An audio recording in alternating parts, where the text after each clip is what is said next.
Hola, buenas tardes. Gracias por acercaros una tarde de miércoles más a esta actividad divulgativa. Me traigo siempre del campus, yo creo que no hace falta, porque ¿quién no conoce a Lluís Montoliu? Y al que no lo conozca, le cuento un poquito. Hace muchísimas cosas, entre amigos y compañeros siempre hablamos de cómo le da tiempo para haber escrito 7 libros, para ser vicedirector del Centro Nacional de Biotecnología, para haber estado de presidente del Comité de Ética del CSIC, para llevar la colección europea de líneas de ratones mutantes, etcétera, etcétera, etcétera. En la entrada del blog pues pone unas poquitas cosas porque ha hecho muchas más. Pero para definirle yo elegiría otras palabras que además también reflejan de por qué he hecho mano de él continuamente, que es pues, lo que yo llamo responsabilidad social de los investigadores. Porque Lluís, digamos, con todas estas actividades, divulgación, gestión, facilitar la investigación, la ética, la integridad, pues ayuda a trasladar a la sociedad lo que es la investigación, a llevarnos a los investigadores la necesidad de que nuestro trabajo sea ético y nuestra integridad. Pero además de todo esto, él también investiga en un campo muy importante, que es el campo de las enfermedades raras. Las enfermedades raras se llaman así porque son poco frecuentes. Hay unas 7.000 enfermedades raras. Él investiga en una de ellas, el albinismo. Nuestro grupo investiga en su grupo, obviamente, y nosotros investigamos en otras enfermedades raras. Hay redes dentro del CSIC de enfermedades raras, redes europeas, porque un problema de estas enfermedades es que el número de afectados es pequeño, con lo cual desarrollar cualquier tratamiento es muy caro para el número de personas que lo pueden utilizar. Entonces, si no investigáramos en estas enfermedades desde la investigación básica, pues se quedarían mucho más desatendidas de lo que están.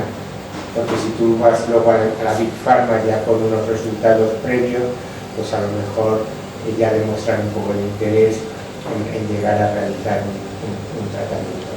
Pero hoy no va a hablar de esto, también podría dar una charla de albinismo, de genes de color, del papel de CRISPR-Cas para, digamos, corregir algunas pocas del presente, esperemos que muchas más en el futuro, de las enfermedades raras, pero nos va a hablar de otra cosa, también con un talento que tiene, que es contar cosas muy trascendentes de una manera que parece más divertida, más ligera, más trivial, con lo cual te diviertes, pero al final te queda el pozo de todo lo que hay en ese trasfondo. Y eso es un poco la charla de hoy, por qué las plantas tienen más genes que nosotros. Es una de las muchas curiosidades, seguro que nos cuenta más, y si no yo le hago alguna pregunta para que nos cuente alguna otra curiosidad de los proyectos Genoma, porque yo creo que todos habéis oído hablar de que gracias a los proyectos Genoma, pues precisamente se han identificado muchos de los genes de esas enfermedades raras. No sé si están ya, estarán muchos, alguno quedará, ¿no? Y sobre todo patrones de herencia más complicados, ¿no? Quedan por identificar. Pero hay otras muchas cosas. De hecho, se empezó por secuenciar sistemas más sencillos, lo cual nos permitió desarrollar más herramientas, desarrollar la bioinformática, y yo creo que hemos aprendido mucho, entre otras muchas cosas, no sé si lo dirá, pero a mí me gusta llamar la atención, y además esto no lo puse en la entrada. El genoma humano, de vez en cuando, los científicos, con el apoyo de la sociedad y algo de apoyo de los políticos, emprendemos empresas planetarias, empresas muy grandes, empresas muy difíciles que van a cambiar el curso de lo que se sabe de un montón de cosas. Y genoma humano, con todos los demás genomas previos, es uno de estos ejemplos de cómo la ciencia funciona a nivel de toda la sociedad, a nivel de todo el planeta, por encima de fronteras, de divisiones, de ideología y de todo lo que os queráis imaginar y os llame y os revuelva las tripas de lo que está pasando, ¿no? Pues muchas gracias, Lluís. Pues muy bien. Bueno, muchas gracias, Enrique, por esta amable presentación. Vamos a intentar pasar un buen rato, un ratito, y si nos llevamos algo para casa que nos permita seguir pensando, pues mira, mucho mejor, ¿no? No pretendo dar una clase, lo que pretendo es compartir algunas de las cosas que hemos ido aprendiendo, ¿no? Fijaros que hago una cosa con este título que le propuse a Enrique, que es algo que en principio no hay que hacer, que es daros el spoiler en el título de la charla. ¿Por qué las plantas tienen más genes que nosotros? Con lo cual ya sabéis que las plantas tienen más genes que nosotros. Pero, antes de que lleguemos aquí, antes de que lleguemos a deducir que sí, que efectivamente las plantas tienen más genes que nosotros, vamos a aprovechar que estamos en el 25º aniversario del genoma humano para recordar qué es lo que nos ha traído aquí, ¿no? Acordaros que lo que somos, gran parte de lo que somos y de lo que nos vamos a comportar, etcétera, está marcado en nuestros genes, está marcado en nuestro genoma. No todo, porque evidentemente con el permiso de la epigenética tenemos una interacción constante con el medio ambiente, con el que nos rodea. Muchas de las mutaciones que nos afectan predisponen a una cierta probabilidad de desarrollar una enfermedad. El caso más evidente es el BRCA1.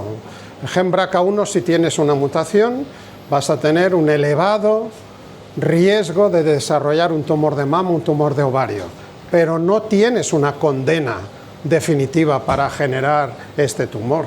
Tienes una predisposición. Si tú llevas una vida ordenada, haces una dieta adecuada, no fumas, no bebes, haces deporte, puedes compensar tu predisposición genética.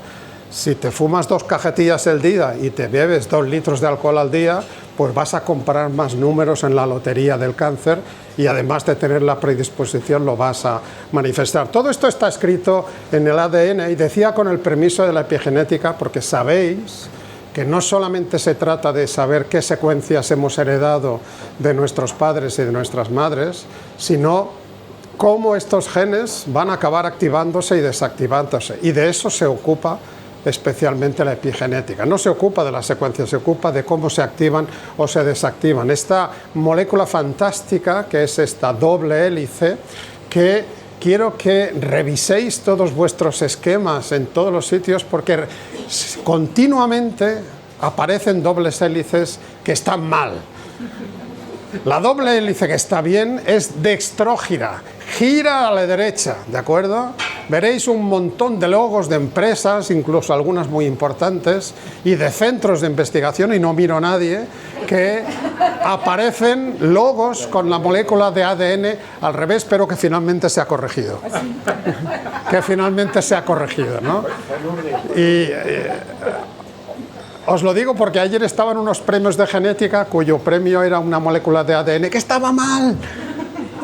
Dios mío, en fin, la molécula de ADN es dextrógira y la molécula de ADN tiene esta información que es redundante, sabéis que es antiparalela y sabéis que pues solamente necesitamos saber la secuencia de una cadena para deducir la otra. La A siempre va con la T y la G con la C. Quizá alguno se pregunta qué colores más curiosos que está usando Lluís, ¿no? Porque no estoy usando colores primarios. ¿Alguien sabe por qué?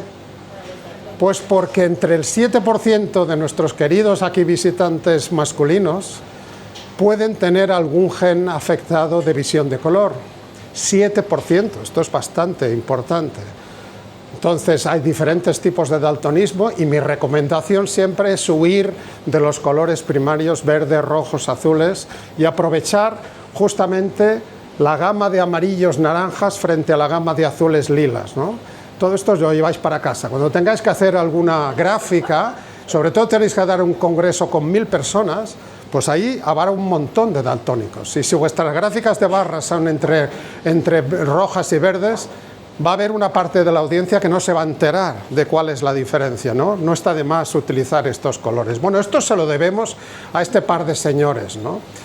Inicialmente a este par de señores, a James Watson y a Francis Crick, que en el 1953 publicaron e hicieron esta estructura de doble hélice del ADN. Bueno, digo inicialmente James Watson y Francis Crick porque recientemente se ha reevaluado la historia del descubrimiento y ahora deberíamos decir que el descubrimiento de la estructura del DNA es debido a James Watson, Francis Crick, Rosalind Franklin y Maurice Wilkins, los cuatro contribuyeron. Lo que pasa es un poquito más complicado, pero hay que meterlo esto en los libros y lo tenemos que meter. De hecho, Maurice Wilkins, que a la sazón era un poco el responsable del trabajo de Rosalind Franklin, le enseñó a James Watson una fotografía que había tomado del difractómetro de un cristal de ADN, y esa fotografía, sin permiso de Rosalind, se le enseñó a James Watson, y esto es lo que le dio a James Watson la idea definitiva de la estructura del ADN, ¿no? Sabéis que Rosalind falleció antes de que recibieran el premio Nobel y los únicos premiados son Watson, Crick y Wilkins, ¿de acuerdo? Pero no deberíamos olvidarnos de Rosalind Franklin. Tampoco deberíamos olvidarnos de James Watson. James Watson podemos hablar de él de lo mejor y de lo peor, porque no solamente fue una persona con un carácter abiertamente sexista y machista. Sus comentarios sobre Rosalind Franklin en el libro de la doble hélice, si no lo habéis leído, leedlo, pues no dejan lugar a dudas. Pero es que además resultó que al final de su época, fijaros que murió el año pasado y murió con 97 años. En el año 2007 hizo unos comentarios sexistas respecto a que las personas de piel oscura tenían la libido más alta y eran unas personas que eran sexualmente más capaces. Esto no tiene ningún sentido. Pero es que en el 2010 subió la apuesta y dijo que las personas de piel clara eran mucho más inteligentes que las personas de piel oscura, como todo el mundo sabía. 2010. Murió en el 2025. Tuvo 15 años para corregir y para desdecirse de esta tontería.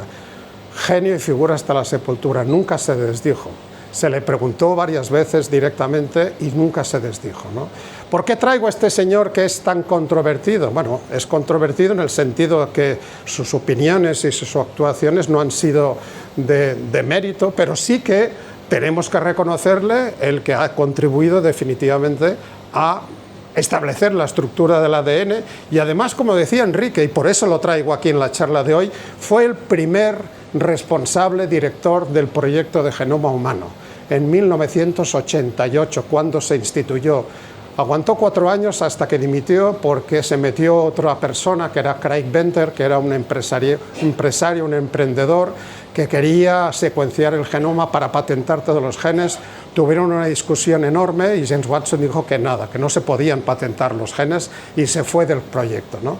Pero el primero que se pegó con NIH para conseguir el dinero, porque no os creáis que la gente compró la idea de hacer el genoma tan fácilmente, porque la gente decía, vamos a ver, si aquí lo que tenemos que hacer es secuenciar el gen que está asociado a la enfermedad que estamos investigando y el genoma ya llegaremos. O sea, esto no, ¿qué sentido tiene, no? Esto es una pregunta absolutamente absurda en estos momentos, ¿no? Pero en aquel momento había mucha gente que no lo tenía claro, lo de secuenciar, y el que se pegó con el director del NIH de aquel momento fue James Watson, con lo cual al menos le tenemos que rescatar por haber iniciado este proyecto que acabó con la secuenciación. Cada genoma haploide es una copia de... Nosotros tenemos 2 copias, la que heredamos de nuestro padre y la de nuestra madre. Cada genoma haploide, cada copia son 3.000, aproximadamente 3.000 millones de pares de bases. Lo que costó el genoma humano es $1 por cada par de nucleótidos, ¿no? Son 3.000 millones de dólares, 3 billones de los norteamericanos, ¿no? Finalmente sabéis que en el 2001 aparecieron pues 2 genomas, o sea, 2 es mejor que 1, ¿no? Bueno, en realidad esto era fantasioso, no eran 2 genomas. Los 2 genomas se necesitaban. En Science apareció el genoma que desarrolló la empresa de Craig Venter, Celera, pero en Nature apareció los esfuerzos del grupo público que estaban comandados por Estados Unidos, NIH, y por la Wellcome Trust, el Instituto Sanger en el Reino Unido, ¿no? Fijaros que estos dos genomas en apariencia distintos, en realidad los americanos eran muy buenos en aplicar la tecnología del momento y secuenciar fragmentos chiquitines, muchos fragmentos chiquitines. Pero para saber dónde iban estos fragmentos chiquitines, necesitaban la cartografía física del proyecto público. El proyecto público no era tan bueno secuenciando las secuencias, pero sí que era bueno cartografiando, sabiendo a qué parte correspondía cada cromosoma. Con lo cual, uniendo las capacidades de los dos, tuvimos en febrero de 2001 el primero de los genomas, el primer borrador de los genomas. Luego se ha mejorado en 2003 y luego se ha ido aumentando, pero cumplimos este año, acabamos de cumplirlo en febrero, 25 años de aquello. Pero antes de llegar al genoma humano, las técnicas de secuenciación de Frederick Sanger, acordaros que Frederick Sanger es una de las pocas personas que ha recibido dos premios Nobel. Premio Nobel por descubrir cómo secuenciar proteínas y después un premio Nobel para descubrir cómo secuenciar ADN. Y gracias a la secuenciación de Sanger se pudieron empezar a secuenciar los primeros genomas. El primer genoma que se secuenció fue en el año 95 y fue una bacteria, Haemophilus influenzae. Sabéis que esta bacteria puede causar pues, tanto neumonías como meningitis, y si esto afecta a niños recién nacidos puede ser mortal. De hecho, hoy en día tenemos una vacuna muy efectiva contra esta y todos nuestros niños deberían estar vacunados. Y si no lo están, ya estáis tardando. Con lo cual, esto deberíamos tenerlo clarísimo. 1995. Esta bacteria, para causar tanto daño, solamente necesita 1869 genes. 1869 genes le bastan a esta bacteria para causar todos los estropicios que causa. Al año siguiente, y está muy bien porque estamos aquí en el Club Mou, pues resulta que una de las células que contribuyen más a lo que está aquí detrás de la barra, que es Saccharomyces cerevisiae, que como sabéis es la levadura que sirve para hacer el pan, pero también para hacer el vino y la cerveza, ¿de acuerdo? Esa levadura tiene 6.600 genes, unos cuantos más genes para poder fermentar un montón de diferentes sustratos y producir alcohol y producir azúcar y producir pues todos estos sabores que nos gustan de los vinos y de las cervezas, etc. 2 años más tarde fuimos capaces de secuenciar el primer organismo multicelular. Y este fue el Xenorhabditis elegans, C. elegans, que este es un gusanito que lo vais a ver a continuación en una película, porque no siempre se ve, siempre se ven las fotos, pero cuando uno lo ve en la película te das cuenta de lo que se trata, ¿no? Es un gusanito que tiene apenas 1 milímetro, 1 milímetro. De hecho tiene 1000 células mal contadas, eso es lo que tiene. Pero coño, tiene 1000 células, pero tiene casi 20.000 genes. 19.985 genes. Tiene más genes que células. Fijaros. Con lo cual esto fue algo que ya desconcertó inicialmente a los científicos, porque claro, un animal aparentemente tan sencillo, cuidado que las apariencias engañan y cuidado que la biología es contraintuitiva. Y esto os lo voy a recordar varias veces durante la charla. No os dejéis llevar por las apariencias. Este es un gusanito, fijaros, aparentemente muy sencillo, que está ahí en el terreno, está en todos los jardines, está en todos los tiestos, en el geranio que tenéis en casa, seguro que hay C. elegans por ahí, con lo cual, fijaros, ahí tenéis de diferente tamaño, de diferente, ahí, pues este es un gusanillo que tiene 1000 células. El siguiente animal que secuenciamos en el año 2000 fue la mosca de la fruta, la mosca del vinagre, el modelo animal por excelencia de estudios de genética, y esta tenía unos 14.000 genes, ¿no? 14.000 genes, que era lo que necesitaba pues para hacer todo lo que hacen las moscas, ¿no? Las moscas que se acicalan todo el rato y que están volando. Esta es una drosófila, wild type, una drosófila silvestre con sus ojos, con sus somatidios rojos, ¿no? Pues esta mosca necesita 14.000 genes para sobrevivir. Y claro, llegó el día, el 2001, de secuenciar el genoma humano. Y claro, esto había empezado en 1988. En 2001 se publicaron estos dos genomas. Y claro, la pregunta del millón es ¿cuántos genes íbamos a tener nosotros? El gusano este, que apenas lo vemos, de 1 milímetro, tiene casi 20.000 genes. La mosca de la fruta, 14.000. Hombre, nosotros, en lo alto de la escala evolutiva, deberíamos tener 100.000 o más. Claro, porque ¿cómo puede ser que un maldito gusano tenga algo parecido a los genes que tenemos nosotros, ¿no? Se hicieron varias apuestas y cuando se establecieron los genomas, de repente, ¡boom!, in your face, 19.871. Coño, es que tenemos menos genes que el C. elegans. Esto fue bastante inesperado. Fue inesperado porque de repente como que se nos cayó la complejidad de la genética, porque teníamos un individuo que nos creíamos pues una especie pues tocado de la mano de Dios, una especie super evolucionada, pero resultaba que para vivir estábamos utilizando un número de genes similar al que utilizaba un invertebrado de 1 milímetro, ¿no? Fijaros que cuando se secuenciaron los genomas, tanto la versión privada como la versión pública, esto no sé si os lo habéis preguntado, ¿a quién secuenciamos? ¿A uno que pasaba por la calle? Tú, venga, vamos a secuenciarte a ti. Pues bueno, durante mucho tiempo esto no se trasladó, no se explicó bien. Fijaros, para la empresa se utilizaron 5 personas, entre ellas nada menos que Craig Venter. ¿Puede haber algo más narcisista y soberbio que secuenciar tu propio genoma para enseñarlo al resto de la humanidad? Bueno, el tipo este perdió el norte. Craig Venter es una de estas personas y 4 más. Por lo tanto, se utilizaron fragmentos de cada una de estas personas para reconstruir un genoma que nunca existió, porque ese genoma era un mosaico de estas 5 personas. Pero fijaros, el genoma público estaba constituido por restos de ADN de diferentes fragmentos de cromosoma de 20 personas. De hecho, una de las personas dio para aproximadamente el 70% del genoma y 19 restantes dieron para el 30% adicional. Y esta de la persona de la que se sabe más es una persona que los que hayáis trabajado en el laboratorio y hayáis tocado con genes humanos, pues los diferentes vectores curiosamente empiezan con RP11, ¿no? RP11 son las siglas de esa persona, que no sabemos quién es, esa persona cuyo 70% del genoma utilizamos. Aquí necesito hacer una parada para explicaros. Estas 2 personas parecen distintas, ¿a que sí? ¿A que sí que parecen distintas? No. ¿Qué os he dicho de la biología? Que era contraintuitiva. Os he dicho que no os dejéis llevar por la apariencia.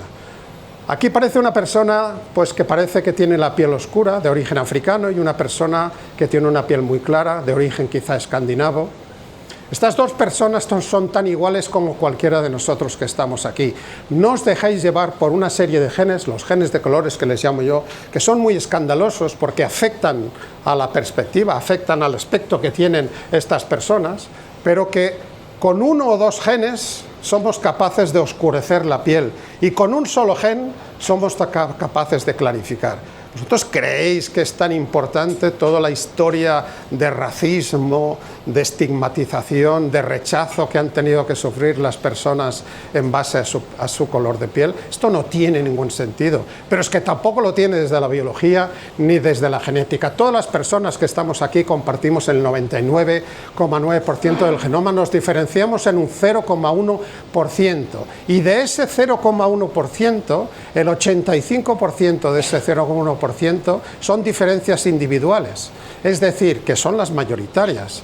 Una persona de Cádiz y una persona de Badajoz se parecen igual o más que una persona de Cádiz con una persona de Uppsala, ¿de acuerdo?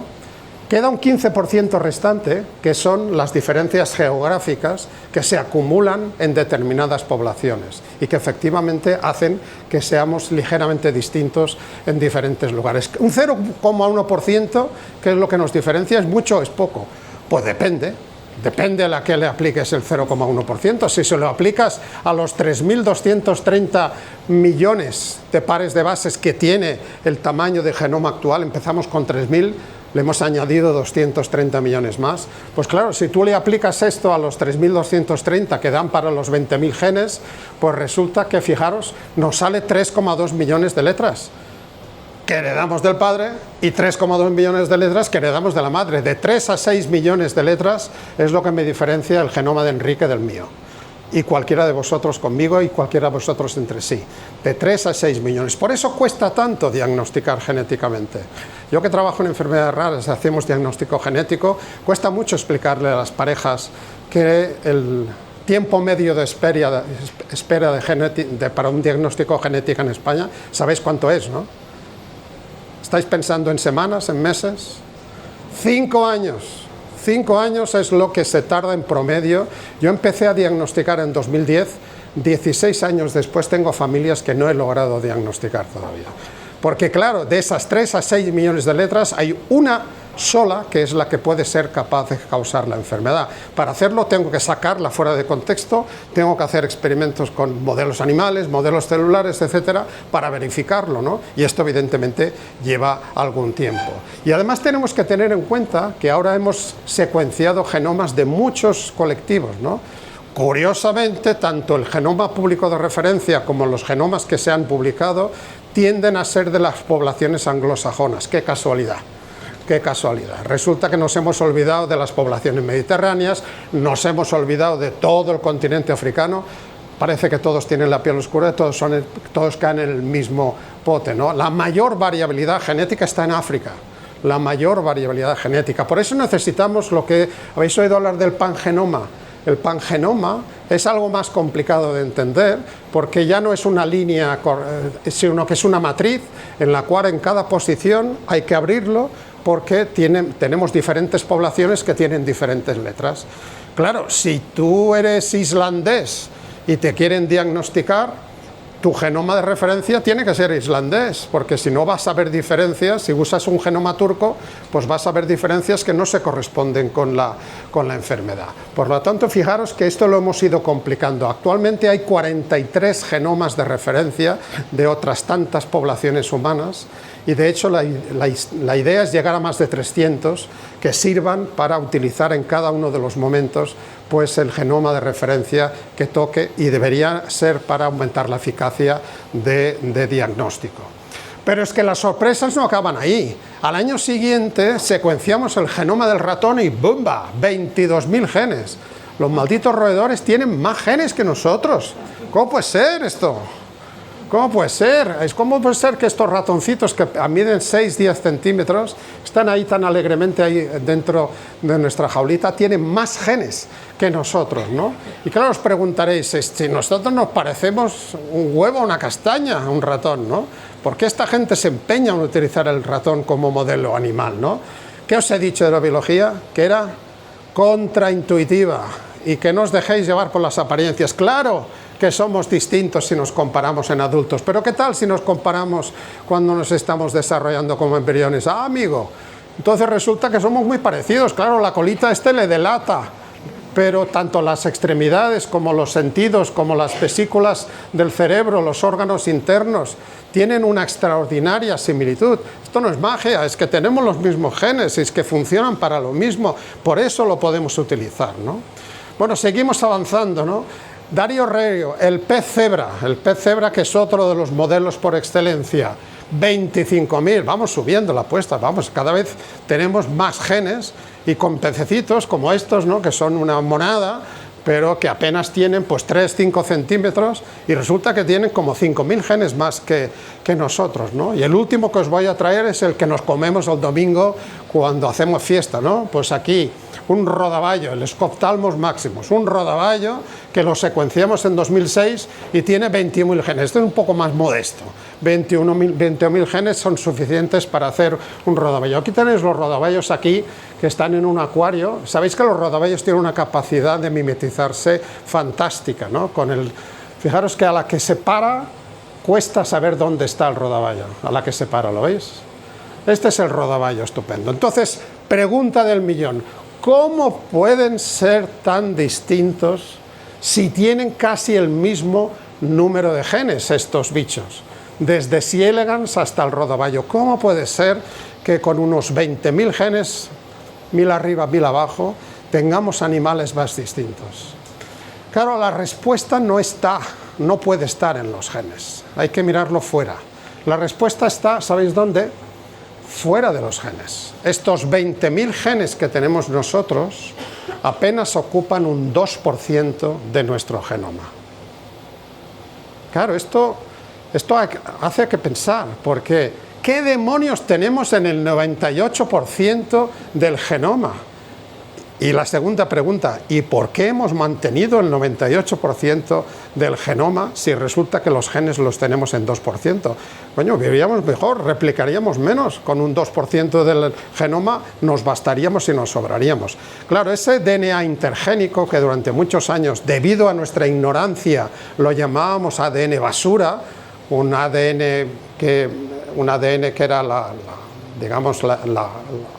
dark matter, ¿cómo se llama esto? La materia oscura, no me salía, la materia oscura, ¿no? Que no la entendíamos, está lleno de ADN repetitivo, de muchas familias de ADN repetitivos, está lleno de transposones y de retrotransposones, elementos móviles que saltan de un sitio a otro del genoma y que acarrean secuencias con ellos. ¿Y sabéis también de qué está lleno? De esto, está lleno de interruptores, está lleno de elementos reguladores que le dicen a los genes cuándo y dónde tienen que encenderse y tienen que apagarse. Y esto es un gran descubrimiento, porque eso es lo que dota de complejidad a las especies, porque esos interruptores son los que determinan que este gen se active o que este otro se active. A veces los interruptores interactúan con más de un gen, a veces un gen recibe influencias de más de un interruptor y a veces un mismo interruptor activa a dos genes distintos y todas las combinaciones intermedias que vosotros queráis. Por lo tanto, estamos generando un mecanismo de complejidad que ya no depende del número de genes, sino depende de cómo los usamos. Vamos a intentar explicarlo esto para todo el mundo, seáis de ciencias o de letras, ¿no? Esto es una casa que tiene una planta baja, una primera planta y tiene aquí el terrado, debajo del terrado, ¿no? Hay ¿cómo se llama esto? Una bordilla, no me salía, gracias, una bordilla, ¿no? Son 7 dependencias, 7 habitaciones, 3 habitaciones abajo, 3 habitaciones en la primera y una habitación en la bordilla. 7 genes, podríamos pensar. ¿Cuál es la manera de iluminar la casa? Pues imaginaros, si tenemos un interruptor general, lo encendemos, ¡bomba! Las 7 bombillas se encienden. Imaginaros, llegáis a casa, ¡bomba! Todas las habitaciones se encienden. Hombre, esto podría ser práctico, pero realmente, habitualmente no necesitamos que las 7 bombillas. Nos interesaría, por ejemplo, llegar y encender, por ejemplo, la planta baja. Ponemos un interruptor que encienda solamente las 3 bombillas de abajo, o un interruptor que encienda solamente las 3 habitaciones de la primera planta, o que encienda, por ejemplo, solo la bordilla. De hecho, voy a subir la apuesta y me encantaría tener un interruptor en cada habitación para poder encender y apagar cada habitación como yo quisiera, ¿no? Fijaros que yo tengo 7 bombillas, 7 genes, pero tengo muchos programas de iluminación, según qué interruptores use y según cómo los use. Y esa es la complejidad que ha ganado la evolución, no necesariamente aumentando el número de genes, sino aumentando los diferentes interruptores que dotan a los mismos genes de nuevas funciones. Un mismo gen que en una especie, por ejemplo, solamente puede o debe funcionar en un tipo celular, en otra especie que es un organismo más complejo, pues ese mismo gen acumula otros interruptores y ahora funciona en otros sitios.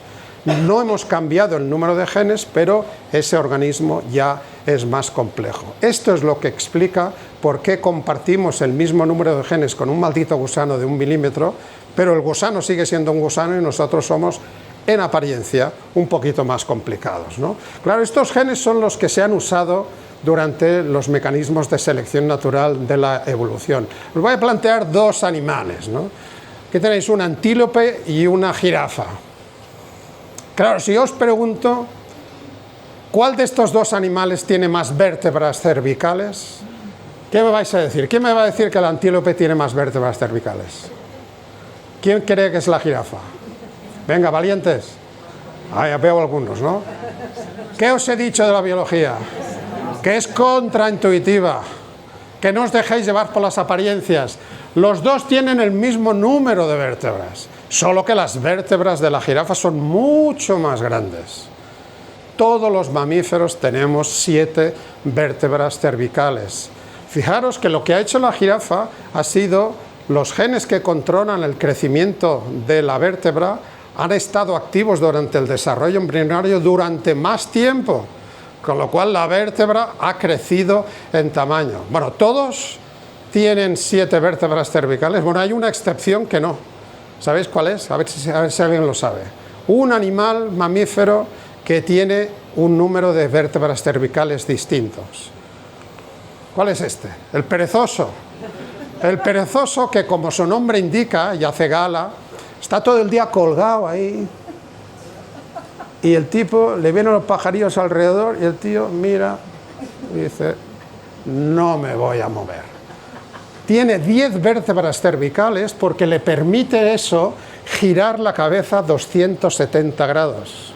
Lo cual le viene de maravilla porque no se tiene que mover y el tío está ahí controlando todo lo que ocurre, ¿no? Es la única excepción que tiene más vértebras cervicales. ¿Qué ha hecho en este caso la evolución? Pues a la hora de establecer los somitas que iban a convertirse en vértebras, en este caso se han mantenido las duplicaciones hasta un número de 10 y por eso tenemos 10, ¿no? De hecho, si nos paramos a mirar las vértebras torácicas, los ratones tienen 13, nosotros tenemos 12. Pero claro, las serpientes, ¿cuántas vértebras torácicas tienen? Centenares. Hay serpientes que tienen más de 300 vértebras torácicas. Y claro, ¿qué pasa? ¿Que tienen más genes? No, que los usan de forma distinta, ¿no? De hecho, si el elemento regulador de las vértebras torácicas de la serpiente se lo introducimos al genoma del ratón mediante transgénesis, resulta que hacemos un ratón que tiene todo su cuerpo, todas sus vértebras son torácicas. Evidentemente este es un ratón que va a tener problemas para vivir. Esto no es un ratón habitual, ¿no? Pero es un ratón que demuestra que tú puedes hacer que vértebras que de por sí no estaban combinadas a desarrollar estos apéndices, las costillas, resulta que tengan costillas. Bueno, ¿cuáles son los genes estos que determinan qué es lo que le va a pasar a cada una de estas vértebras? Son los genes Hox. Son los genes Hox, que son uno de los genes más importantes en desarrollo embrionario, que están conservados desde la drosofila a cualquiera de nosotros, y son los que determinan y especifican qué es lo que va a pasar en cada una de nuestras vértebras. Y son los que determinan, por ejemplo, que estos son las vértebras torácicas de un ratón, y fijaros los apéndices vertebrales. Esto es un esqueleto de un rodaballo. Ahora entendéis por qué tiene tantas espinas el rodaballo cuando nos lo comemos. Ay, fijaros qué montón de apéndices que tienen, ¿no? Fijaros que lo que están haciendo es utilizar los mismos genes de forma diversa. Y en cuanto a las extremidades, sabéis que la mayor parte de mamíferos y la mayor parte de animales en general tienen extremidades, exceptuando las serpientes, exceptuando este grupo de reptiles, ¿no? ¿Qué pasa? Que los demás hemos ganado extremidades y nadie tenía extremidades inicialmente, ¿o será que la serpiente ha perdido las extremidades a lo largo de la evolución? Pues parece que lo segundo es lo cierto, ¿no? Yo no sé si estáis viendo las extremidades de este lagarto. Esto es un lagarto, parece una serpiente, pero es un lagarto, se llama eslizón. El eslizón, fijaros dónde tiene las patitas. ¿Veis las patitas en las de atrás? ¿Las veis? Está en proceso de perderlas, ¿no? Estamos viendo la evolución en directo. Y este es un animal que pronto, en unas generaciones, o en unos cuantos miles de años o centenares de años, las va a perder completamente.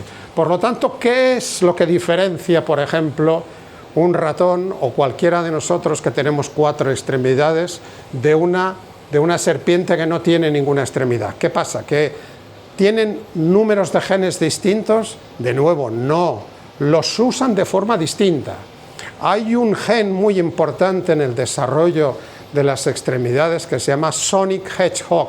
Sonic de este personaje de videogames, que si los que jugáis a vídeo, pues sabéis que este es un personaje que se mueve como un loco de punta a punta, ¿no? Sonic, ¿de acuerdo? Este Sonic, fijaros, este es el elemento controlador que hace que Sonic, que sirve para muchas cosas en el desarrollo embrionario, sirva para generar las extremidades. ¿Sabéis qué es lo que le pasa a las serpientes? Que han perdido el interruptor. No han perdido el gen, porque el gen sigue siendo necesario para otras cosas, pero han perdido el interruptor que se requiere para generar directamente estas extremidades. Por eso no tienen extremidades. Y de hecho un experimento muy ilustrativo que se hizo con ratones, en los cuales se eliminó este interruptor de estos ratones. ¿Y qué es lo que creéis que nació? Pues nació un ratón serpenteado, un ratón que carecía de estas extremidades. Por lo tanto, digamos que los interruptores son los que mandan, son los que gobiernan lo que podemos hacer. Fijaros que tenemos un montón de elementos reguladores que son los que acaban definiendo cómo van a comportarse los genes. Claro, la pregunta que os estaréis haciendo es ¿cómo un gen gana interruptores o pierde interruptores? Porque para que la evolución actúe tiene que haber mutaciones, tiene que haber variabilidad. ¿Cómo se os ocurre que podemos ganar interruptores o perder interruptores? Los he mencionado hace un momento. ¿Gracias a qué? ¿Cómo puedo acarrear secuencias de un lado a otro del genoma? Con los transposones. Los transposones, los elementos móviles, son el motor de la evolución. No solamente porque producen mutación cuando se insertan en determinadas partes del genoma, sino porque pueden arrastrar segmentos del genoma y a veces incorporan uno de estos interruptores que cae en la cercanía de otro gen y dota a ese gen de una nueva función que no tenía. Por lo tanto, ese animal acaba teniendo una función que no tenía. A veces esto es un desastre. Sabéis que la evolución lo que tiene que hacer es eliminar, la selección natural va a eliminar todos los desastres. Pero a veces resulta que es una función adicional que tú ganas y que te permite colonizar quizá un nuevo nicho ecológico. Y esto te va a favorecer la especiación y de repente vas incorporando modificaciones y ya tienes una nueva especie. ¿Esto a quién se lo debemos? Esto se lo debemos a esta señora, que os pido por favor un aplauso para Barbara McClinton. Venga, por favor. Es una de las científicas más importantes que hemos tenido nunca. Pensad que el descubrimiento que hizo a contramarea por ser investigadora, por ser mujer, en los años 40, no le creían, no le dejaban investigar, 1943, antes incluso de la estructura del ADN, antes incluso de la demostración de que el ADN era donde había el material genético, descubrió estos genes saltarines o estos elementos móviles estudiando las mazorcas del maíz, no estas, sino estas que tenían unas pigmentaciones que mucha gente antes de Bárbara las había visto y decía, ¡ah, qué curioso! Pero ella fue la que se percató, la que tuvo la perspicacia de darse cuenta que esto no era suerte lo que ocurría delante de sus ojos, sino que era serendipia. Eso es la chiripa, esto es darse cuenta de algo que no estabas esperando, pero que te permite interpretar y analizar y avanzar en el conocimiento, ¿no? Estos patrones así al azar que ella encontró, pues le permitieron hipotetizar la existencia de estos elementos móviles. La Academia Sueca de Ciencias tardó 40 años en reconocerle el mérito. Ella recibió el premio Nobel en 1983 y hasta el momento sigue siendo la única investigadora mujer que ha recibido el premio Nobel de Medicina en solitario. Y ahora entendéis la relevancia del descubrimiento de los transposones, porque no solamente han permitido explicar muchas de las cosas que ocurren en plantas, sino también lo que nos ha ocurrido en nuestra evolución a la hora de acarrear fragmentos de ADN de un sitio a otro. Por eso, estas especies que tienen un número muy similar de genes, alrededor de 20.000 genes, 1.000 arriba, 1.000 abajo, tienen casi el mismo número de genes, pero los usan de forma distinta. Por eso somos especies que morfológicamente y fisiológicamente acabamos siendo distintas, ¿no? Habéis venido a ver una charla de los genes de las plantas, ¿no? Ya va siendo hora que hable un poquito de plantas, ¿no? ¿Qué pasa con las plantas, no? ¿Y por qué yo estoy hablando de plantas si yo me dedico a trabajar en ratones? Bueno, algunos lo sabéis. Yo es que las plantas las tengo en mi corazoncito. Yo es que hice la tesis doctoral en maíz. Yo es que trabajé con el laboratorio de Pere Puigdomènech en Barcelona y caracterizamos genes del maíz y hicimos las primeras plantas transgénicas de tabaco con genes del maíz, ahí en Barcelona a finales de los 80, ¿no? Y desde siempre he seguido todo lo que se ha publicado alrededor también de las plantas, ¿no? Claro, si yo os pregunto ahora, ¿tienen las plantas más o menos genes? Claro, os he hecho spoiler en el título, ¿no? Cuando voy a los institutos, y veo aquí varias profesoras, no hago spoiler, y claro, si yo os pregunto, si os comparáis con el geranio que tenéis en el balcón de casa, ¿ese geranio tiene más genes o menos que nosotros? Claro, la gente dice, menos, ¿dónde va a parar? ¿Y qué pasa con la biología? Que es contraintuitiva. ¿Y qué pasa con las apariencias? Que no nos tenemos que dejar llevar por ellas, ¿no? Las plantas tienen un montón de genes. Nosotros tenemos 20.000 genes. Fijaros, la soja tiene 55.000, el girasol 52.000, el arroz 40.000, maíz otros 40.000, el tomate 34.000, hasta el maldito melón tiene 28.000. El melón aquí que nos comemos en verano, 28.000 genes, ¿no? ¿Y por qué las plantas tienen más genes que nosotros? A ver, ideas. ¿Por qué creéis que las plantas tienen más genes que nosotros? ¿Qué pasa? ¿Hacen más cosas que nosotros? Para adaptarse al sol. Bueno, mira, os lo voy a explicar ilustrativamente. Yo estoy en medio del campo, la nube pasa, sale el sol, me molesta el sol, ¿qué hago? Me voy a la sombra. Yo soy un geranio y me toca el sol. Me molesta el sol, ¿y qué hago? Me molesta el sol. Me quedo donde estoy. Tengo que empezar a activar un programa que me cierre los estomas, un programa que me ahorre agua, y me tengo que empezar a activar toda una serie de genes que yo no necesito, porque yo me escapo. Yo estoy en el campo, en el jardín, en el retiro, y viene un abejorro y salgo despistado, salgo corriendo para que no me pique. Claro, soy un geranio, viene una mariposa de estas, de la oruga del geranio, y empieza la oruga a comerte y tú estás ahí diciendo, me cago en la madre la oruga esta. Pero no puedes hacer nada. Claro que puedes hacer.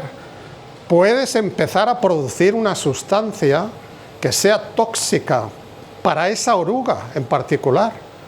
Porque esto lo has ido avanzando a lo largo de la evolución y has decidido que cada vez que venía esa oruga de esas características, eres capaz de producir un metabolito secundario que es tóxico para esa oruga. Y cuando viene otra, pues produces otro metabolito secundario. Y si te tienes que adaptar a la sequía o a la alta salinidad, claro, de repente, pues el terreno donde estabas, donde estás plantado, un árbol está plantado, y de repente, pues aquello pues se salifica porque aparece, pues yo qué sé, por las razones que sea, pues tienes que aprender a vivir con sal que antes no tenías, tienes que empezar a sacar la sal de las células y tienes que empezar a resolver. Por eso las plantas tienen un montonazo de genes porque no se mueven. Esa es la respuesta, porque no pueden moverse, tienen que solucionar todos los problemas que les afectan directamente en el sitio en el cual están. Y eso que puede tener... que es un poco inesperado, porque, claro, si hubiéramos pensado que las plantas son menos evolucionadas con nosotros. Sabéis que la mayor parte de animales derivamos de la explosión cámbrica que tuvo lugar hace unos 600 millones de años. Las plantas vinieron después. Las plantas aparecieron hace unos 450 millones de años. Aparecieron primero a partir de organismos unicelulares que fueron también complicándose, pluricelulares, etcétera, y conquistando diferentes nichos ecológicos, ¿no?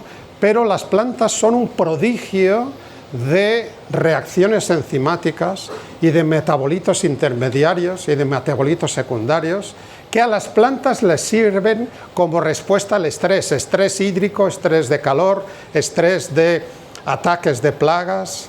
Todas estas ataques que la planta no puede hacer otra cosa que resolverlos donde está, porque si no lo resuelve se muere y no deja descendencia y la evolución es implacable. Aquellos que no lo resuelven desaparecen. Por eso las plantas que tenemos a nuestro alrededor, que son las que han sobrevivido, son las que han logrado resolver. Y sabéis que todos estos productos, todos estos metabolitos secundarios, a nosotros nos sirven un montón. Son el origen de la farmacopea. La farmacia tiene el origen en la botánica. ¿Y por qué? Pues ahora lo entendéis.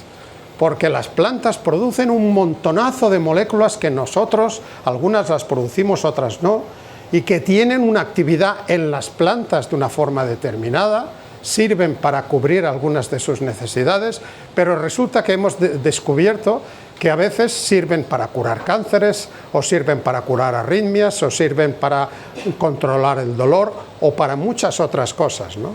De hecho, las plantas son las que nos dan los medicamentos. Tengo que mencionar CRISPR de alguna manera, y este es el momento. Estos son unos tomates que han hecho unos japoneses de la empresa Sanatec Seed, y que ahí se pueden comprar, ¿no? Si los hubieran hecho en Europa todavía estarían ahí tocando el violín, porque sabéis que aquí en Europa somos tan estupendos que consideramos que estas tecnologías no van con nosotros, ¿no? Claro, el mundo sigue girando y nosotros nos quedamos aquí. En Japón, estos tomates tienen inactivado un gen por CRISPR que lo que hace es aumentar el contenido de GABA. GABA es un neurotransmisor. ¿A alguien le sorprende que un tomate tenga un neurotransmisor? Os tiene que sorprender. Claro, el GABA que tiene el tomate no sirve para lo mismo que lo usamos nosotros. El GABA es parte de la respuesta antiestrés de ese tomate. Con esa inactivación de esa enzima, estos tomates tienen 5 veces más GABA. El GABA sirve para bajar la presión sanguínea en personas que tienen hipertensión. Con lo cual, en Japón, a las personas que tienen hipertensión se pueden tomar una pastillita al día, como nos tomamos aquí, o se pueden tomar una ensalada de estos tomates, ¿no? Porque les está proveyendo de la molécula que necesitan, ¿no? Pero hay muchos otros ejemplos que podemos encontrar. Por ejemplo, la dormidera, ¿no? La dormidera nos sirve para sacar la morfina, evidentemente, y muchos otros derivados que sirven para controlar el dolor y para muchas otras cosas también, ¿no? La dedalera o la digital sirve para obtener digoxina, y la digoxina sabéis que se utiliza para controlar las arritmias. Y esto viene de esta planta que evidentemente no tiene corazón y no tiene arritmias, y que utiliza la digoxina para otras funciones, pero que nosotros la podemos aprovechar. El árbol de la quina es la que está en el agua tónica, ¿no? Y la quina, entre otras cosas, sirve pues para protegernos de la malaria. La quina es, es tóxica para el plasmodio, para el parásito que causa la malaria. Esto lo han sabido muchos grupos humanos desde hace muchos años. Luego vienen los ingleses y le pusieron ginebra, ¿no? Y salió el gin tonic, ¿no? Pero la quina, que es el componente principal, viene de aquí, viene del árbol de la quina. Evidentemente, el plasmodio no infecta al árbol de la quina. Y la quinina en este caso sirve a cosas distintas al árbol de lo que lo utilizamos nosotros. Por ejemplo, la vinca, que es una planta relativamente común, es capaz de producir un compuesto que se llama la citocristina, que sirve para tratar leucemias. Para muchas leucemias, la citocristina es un antitumoral muy activo. El tejo es el que se utiliza para producir taxol. El taxol se utiliza para linfomas y para tumores de cuerpo denso, ¿no? Para tumores en los cuales aparecen crecimientos insospechados de células en diferentes partes del cuerpo. Para tumores densos, el taxol se sigue utilizando. Ahí está el tumor de mama, el tumor de ovario, etcétera. Se sigue utilizando el taxol que viene del árbol del tejo. Y me he dejado uno para el final, que es el más conocido de todos. ¿Cuál es el que me he dejado? ¿Qué pasa si roemos la corteza del sauce? Pues que desaparece el dolor, porque la corteza del sauce tiene ácido acetil salicílico, que es el componente principal de la aspirina. Evidentemente la aspirina que compramos ahora no viene de la corteza del sauce, porque desde hace muchos años se estableció por Bayer, se estableció una síntesis química del ácido acetilsalicílico, ¿no? Lo mismo pasó con la penicilina. La penicilina no deriva ya de los hongos, originalmente era producto de los hongos, pero también después se hizo la síntesis química. Por lo tanto, fijaros que claro, las plantas claro que tienen más genes que nosotros, pero porque los necesitan para sobrevivir. Pero es que además nos han hecho un regalo estupendo, porque todos esos genes producen metabolitos que nosotros los podemos aprovechar para aumentar nuestra calidad de vida y para solucionar algunos de nuestros problemas. Muchas gracias.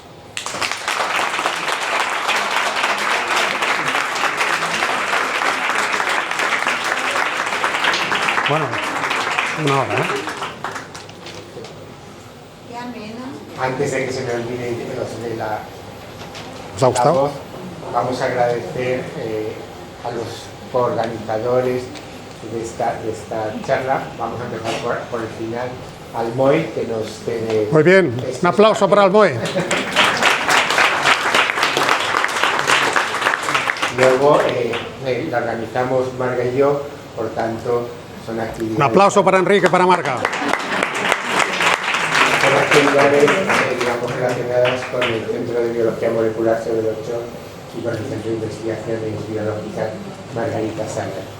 También nos apoya la Sociedad Española de Inmunología, nos apoya la Real Sociedad... Sí, venga, también. La Real Sociedad Española de Química, que nos da una ayuda para traer algún químico de fuera de Madrid, la Asociación Española de Científicos y por último la Fundación DRO, que da un pequeño honorario a los ponentes. Pues muchas gracias a todos ellos. Muy bien.